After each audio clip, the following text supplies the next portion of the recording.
Hello everybody, welcome out to Japan. We're going to be checking out some Koiai today.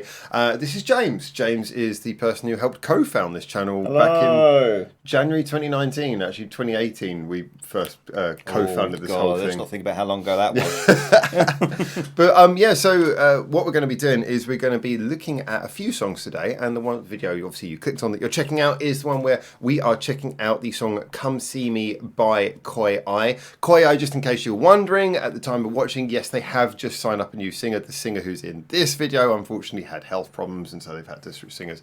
However, this band, I think a lot of people really hold this band in very high esteem.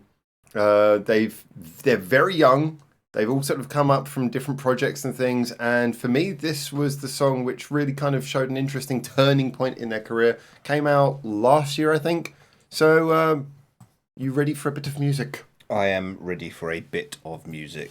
All right, let's see what you think of it. By the way, here's the new YouTube UI. Oh, look at that. Isn't that cool? All right, let's go.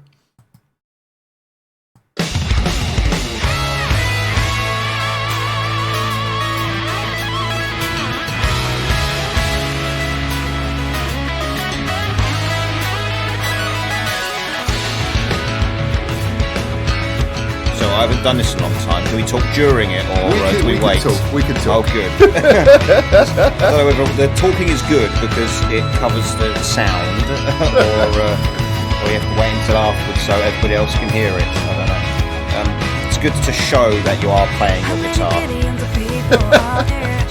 Well, you know, is that just a sample, or are you actually playing?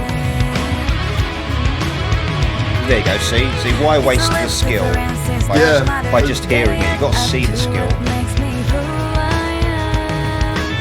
Oh, so this is the vocalist they lost, is it? Yeah. That's a shame, it's good. Oh, very good enunciation. I agree, I love her voice. Is she Japanese through and through, or is she got mixed heritage? I think she's 100% Japanese, but I don't know. I wonder where she learned her speech from. It's very good.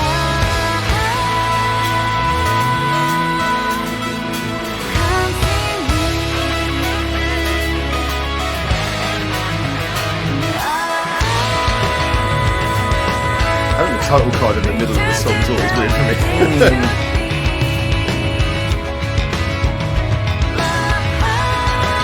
I'd like to see more filmmakers do that.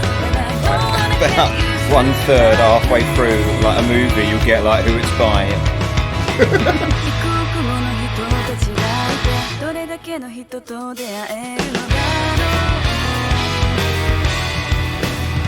Reminds me of the Ant-Man poster. Yeah, show me that at the end of it. They just put a little tiny Ant-Man in big white space.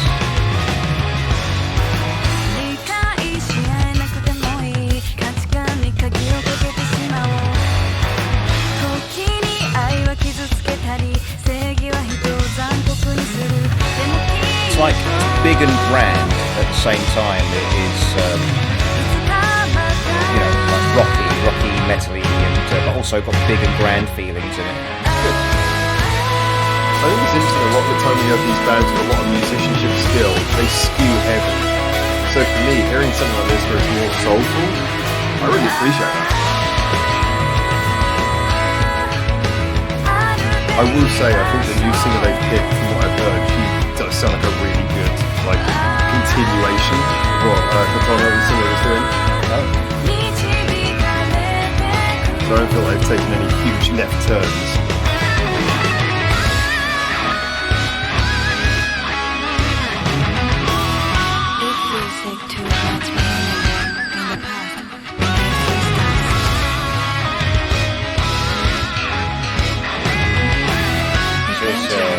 MV mix, so is it different to the single version?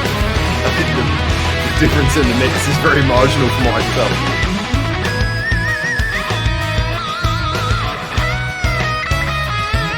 I think it's just because a lot of tech heads are going to like this band, so if there's any difference to half a decibel, it's just the tiniest bit they'll be like, that's a different mix. Unless they're taking the performances from this shoot single version. I've never heard of that, and yet I wouldn't be surprised. This is the one band I wouldn't be surprised if that was true. You can see they're all cabled up and stuff. That's a really good question. If anyone knows, let us know. Because then the video would time perfectly with the audio, wouldn't it? I have no reason to believe that there's. I have no proof of that, or never heard of that, and yet at the same time, it seems totally possible. Get in the comments if you know. Obviously, there are a few different shoots. How many billions of people are there, and how many people do we meet between birth and death?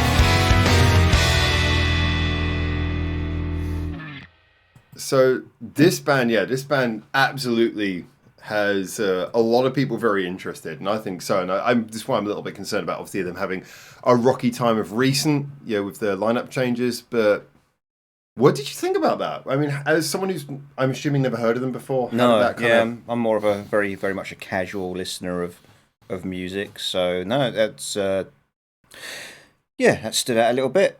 Yeah, they say the vocals are very clear. I like that, and it's technically very good. And you've got the 8-bit, 16-bit music kind of thing going on in the background. There's something that gives it character. Because you have obviously your shop. You play a lot of Japanese music in your shop. Yeah, usually from animes and stuff, like classic ones and ones that most customers who come into the shop will recognise if they hear it. How do you think this, so stylistically though, like when you're sort of listening to those classic like anime songs and the songs that you think people would find recognisable in the West, do you think this would be something that people would hear as recognisably Japanese? Because you've got the English lyrics and everything, and yet I feel musically it's got a lot of stuff going on that we don't hear so much from Western bands. No, we don't. No, again, the provenance of prominence. There we go. No, the prominence of female bands, just all female bands. You just don't get so much at home. I mean, to be fair, you don't get much of anything when it comes to music with real instruments anyway. Not really. Not Taylor Swift plays guitar. There isn't much variety. There isn't. Really much out there. To be fair, when it comes to music with real instruments, so it's almost as if they haven't come up with new music in 20 or 30 years. When you go around and hear what's being played, so exposure to any new music is probably a good thing. I think although there's a lot of there's great music in every part of the world at any time if you look for it. Oh yeah, if you look for it, exactly. It's like when people say, "Oh, Hollywood has no new films." They do. You just have to go look for them. Well, if you care enough about it, go find them. Yeah, if you take any flight, you'll see a bunch of movies that you might not have heard of. And a lot of the time, they're just very under budget films. So you have to. I guess if you're really into that art form, you'll go looking for it, which is kind of why Koiai interests me, because it's the sort of band where I would think, oh, that's the sort of band you have to dig them out and find them, and yet it really seems a lot of people have found them. They've so the individual members, as I mentioned, have all kind of got a little bit of reputation behind them. The person who put it together is a lead guitarist who I think she's very young. I think she's still a teenager, the lead guitarist in this group. And she very confusingly goes under the name Lisa X, which is really just... Oh, not another Lisa. More Lisa. We already got two. We've got famous J-pop Lisa, then we've got former Blackpink wants to be a Lisa too, even though her name's not actually Lisa. Exactly. There's two. That's no. But this is Lisa X. No. Formerly Lisa's X. I don't know. So we got her. We got Hazuki, who's the guitarist from Nemophila's in this group. The drummer, I always forget what other group she's in, but she is in a few other things. She's quite well known for working on several projects.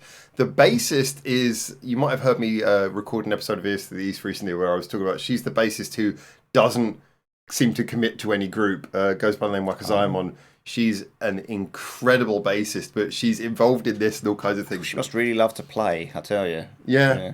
But then again, you hear that, any passion career in Japan doesn't really ever pay that well. So I suppose you've really got to go out and find the work. I think a lot of these things, they do pay from things like, the industry's healthy, like the merch side of it. So these bands, a lot of the smaller bands I work with will make plenty of money from merch, even though they're tiny and no one's heard of them. Just the people who show up for them will buy their merch and stuff.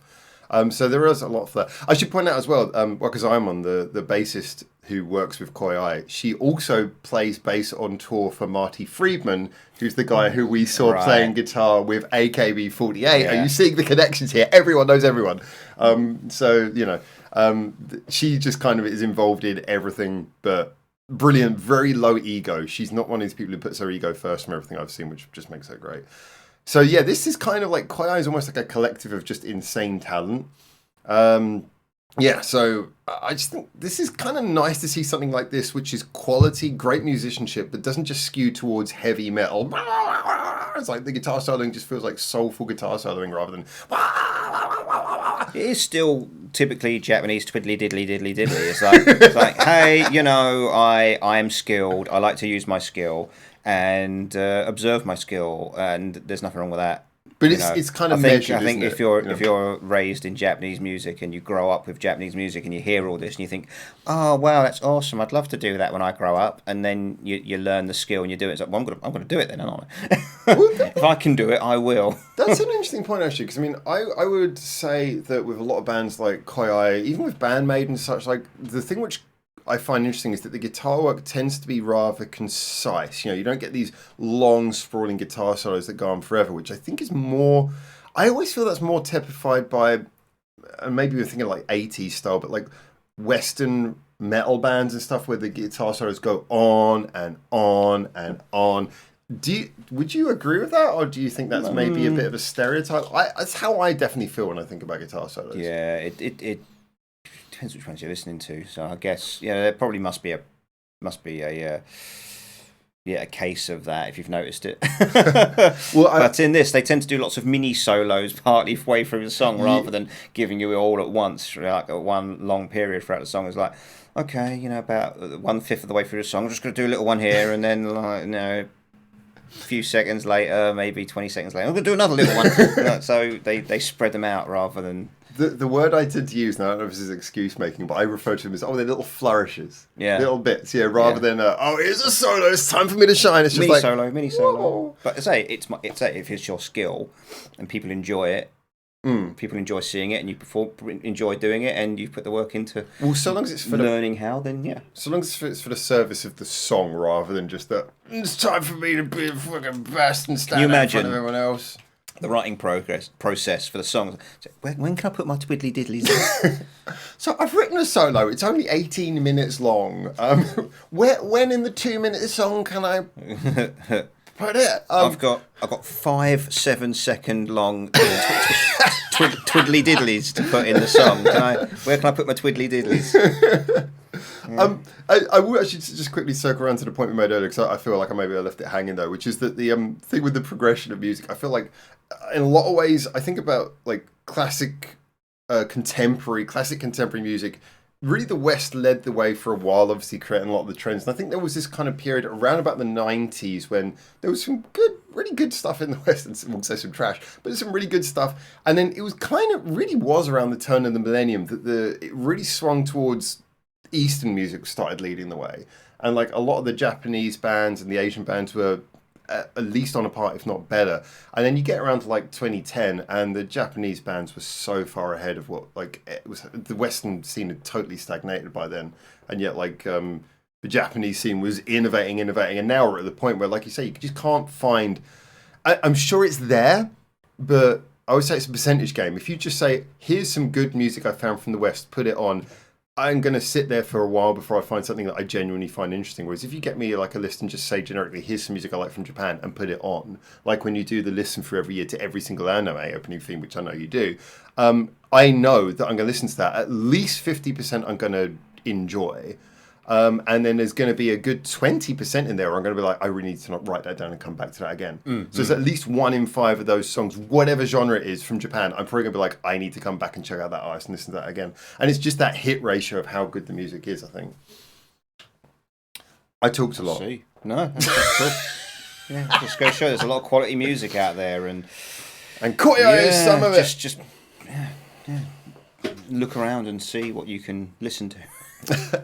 See what you can listen to out there, people. That's That's a phrase to leave this on. Yeah. So anyway, if you want to continue the Japanese music conversation, remember the Discord is linked below. You can get in the comments beneath this. And until we hopefully see you in the very next one of these videos. Until then, for now. Ciao, ciao. Ciao.